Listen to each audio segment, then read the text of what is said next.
Auto workers union స్థాపించి దరిదాపు 40 సంవత్సరాలు పైన అయింది. ఈ సందర్భాన్ని పురస్కరించుకుని కాకుండా ఎప్పుడు ఇలాంటి సిచ్యువేషన్స్ రాజమండ్రి ఆటో వాళ్ళే కాదు, రాష్ట్ర వ్యాప్తంగా ఉన్నటువంటి ఉభయ రాష్ట్రాల్లో ఉన్నటువంటి వాళ్ళకి ఎవరికి ఇటువంటి ఇబ్బంది కలగల. కారణం ఏంటంటే ఎప్పుడైతే ఆర్టీసీని మహిళలకి ఫ్రీ బస్ చేశారో అప్పటి నుంచి చాలా అనితరమైనటువంటి కష్టాలు, మామూలు కష్టాలు కాదు, చెప్పుకోలేనటువంటి కష్టాలు. పొద్దున్నే తెల్లవారుజామునే లేచి స్టాండ్లకు వచ్చి కూర్చుంటే ఎక్కేవాళ్ళు లేక, దిగేవాళ్ళు లేక, దిగినా కూడా కిరాయిలు లేక పోతున్నటువంటి సందర్భంలో ఈ కలామిటీని తట్టుకోవడానికి యాజ్ ఏ యూనియన్ ప్రెసిడెంట్గా నాకున్నటువంటి దీంట్లో మన కమిటీ సభ్యులతో మాట్లాడితే ప్రతి ఒక్కరికి ఒక బస్తా బియ్యం ఈ సందర్భంగా మనం ఇస్తే బాగుంటుంది, ఈ సంక్రాంతి పండుగలు వస్తున్నాయి, ప్రతి ఒక్కరు చాలా ఇబ్బందులు పడుతున్నారు కార్మికులు, ఆటో డ్రైవర్లు అని చెప్పేసి ఈ బృహత్తర కార్యక్రమానికి శ్రీకారం చుట్టడం జరిగింది. మొన్న లేపాక్షి ఆటో స్టాండ్లో దరిదాపు అక్కడ కూడా ఒక 40 వరకు ఈ రైస్ బ్యాగ్స్ పంపిణీ చేయడం జరిగింది. ఇప్పుడు మళ్ళీ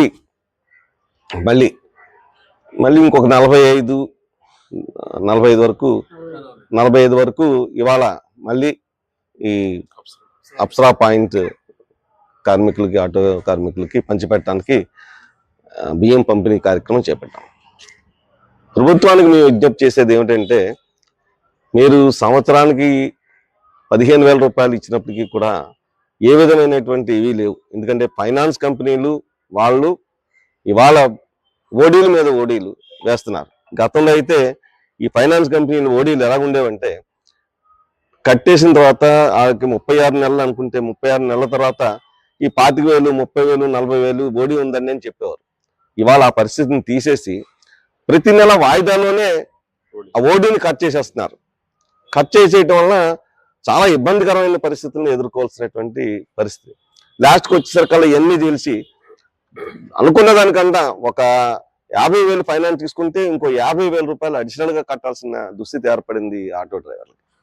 దీన్ని పరిష్కరించేటువంటి నాదుడు లేడు, వాళ్ళని కంట్రోల్ చేసేటువంటి పరిస్థితి అంతకన్నా లేదు.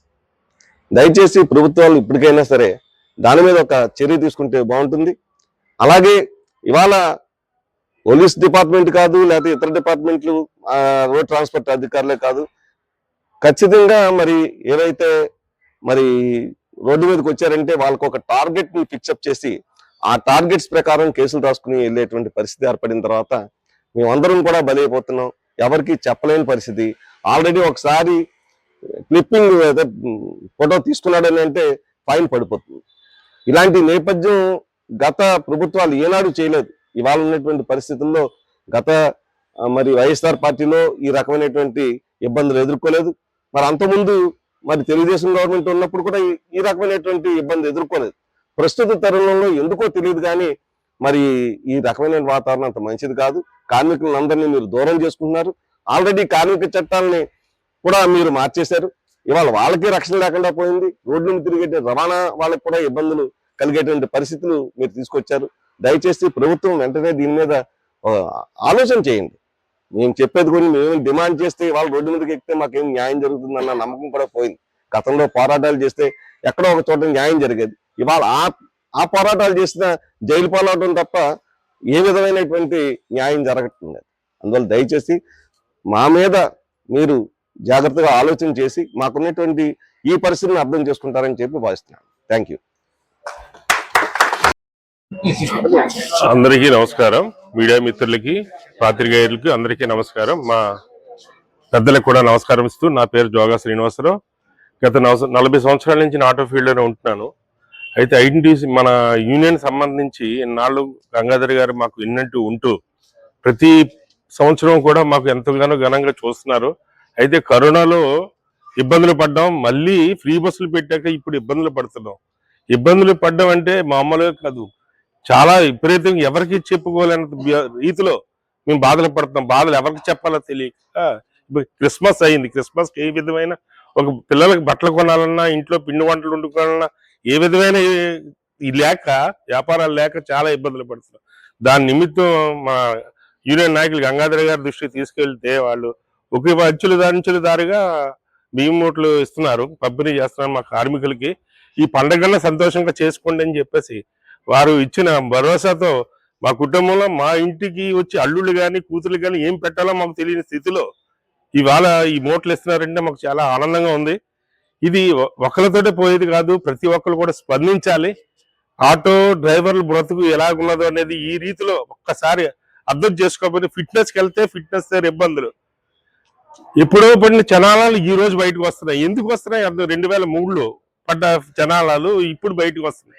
మా 17,000 రూపాయలు నా తోటి కార్మికులు ఇవాళ కట్టవలసి వచ్చింది, 7,000 రూపాయలు.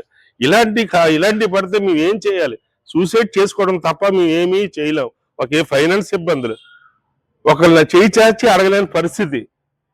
వయసు చూస్తే మీద పడుతుంది, పిల్లలు చూస్తే ఇంటికాడ ఉన్నారు. ఈ పిల్లలతో మేము ఏ విధంగా బ్రతకాలో మాకు అర్థం కావడం లేదు. ప్రభుత్వం ఇస్తుంది 15,000 రూపాయలు. దేనికి ఇస్తుందండి 15,000 రూపాయలు?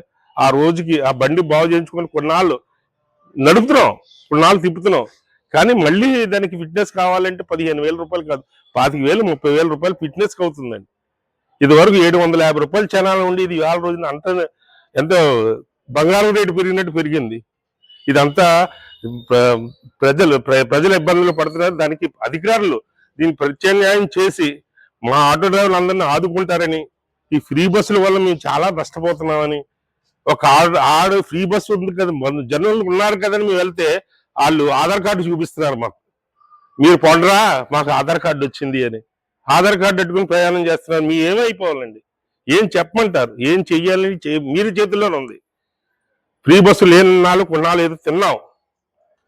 ఈ రోజు ఈ తిన్నాను కూడా లేకుండా నాకున్న నాయకుల మీద మేలు పడి, నాయకులు ఏం చేస్తారు మేము ఈ పరిస్థితుల్లో అంటే, ఆ రోజు కరోనాలో మాకు ఇచ్చారు కూరగాయలని బియ్యం అని, ఆ రోజుల్లో ఇచ్చారు, మళ్ళీ ఈ రోజులు వస్తున్నారు.